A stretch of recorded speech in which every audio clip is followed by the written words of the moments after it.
अस्सलामुअलैकुम एवरीवन। आज हम चहारम जमात की माहौलियाती मुतालिक की किताब से सेकंड लेसन्स के कुछ इंपॉर्टेंट क्वेश्चंस डिस्कस करेंगे।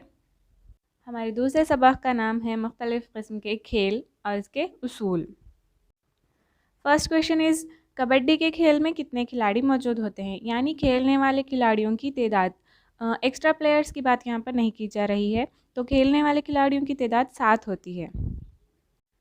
नेक्स्ट क्वेश्चन इज़, खिलाड़ी को किस लाइन को छुए बगैर वापस ना आना चाहिए वरना इसे आउट करार दिया जाएगा? कबड्डी में अगर कोई खिलाड़ी खेल रहा है तो कौन सी लाइन को छुए बगैर उसको वापस नहीं आना चाहिए? जवाब है dead line. Next question is, kabaddi के कोर्ट में कितने लाइन्स होते हैं? जवाब, कबड्डी के कोर्ट में 3 लाइन होते हैं। दरमियानी लाइन जहाँ से गेम शुरू किया जाता है, और डेड लाइन जो आखिरी लाइन के करीब में होती है, और लास्ट वन है आखिरी लाइन जिसके बाद सिटिंग बॉक्स शुरू हो जाते हैं। नेक्स्ट क्वेश्चन इज़, सड़कों पर हादसात की रोकथाम के लिए ट्रैफिक के उसूल होते हैं ना, इसको क्या कहते हैं? जवाब, सिग्नलिंग सिस्टम।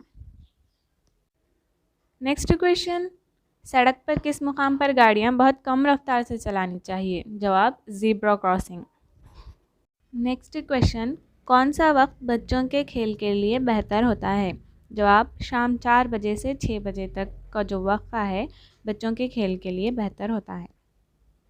नेक्स्ट क्वेश्चन, मदरसे में कितने माह में एक दफ़ा खेल के मुकाबले मुनक़िद करना चाहिए? जवाब, हर 3 माह में एक दफ़ा खेल के मुकाबले मुनक़िद करना चाहिए according to text book. Next question is, हिंदुस्तानी कौमी कबड्डी टीम ने कौन से बैनुल-अक़वामी खेलों में सोने का तमगा जीता? जवाब है एशियन गेम्स। एशियन गेम्स में हमारी कौमी कबड्डी टीम ने सोने का तमगा हासिल किया। नेक्स्ट क्वेश्चन इज़, हिंदुस्तानी कौमी क्रिकेट टीम ने आलमी कप वर्ल्ड कप कब जीता? हमारी कौमी कबड्डी टीम ने 2 दफ़ा वर्ल्ड कप जीता है, एक 1983 और एक 2011।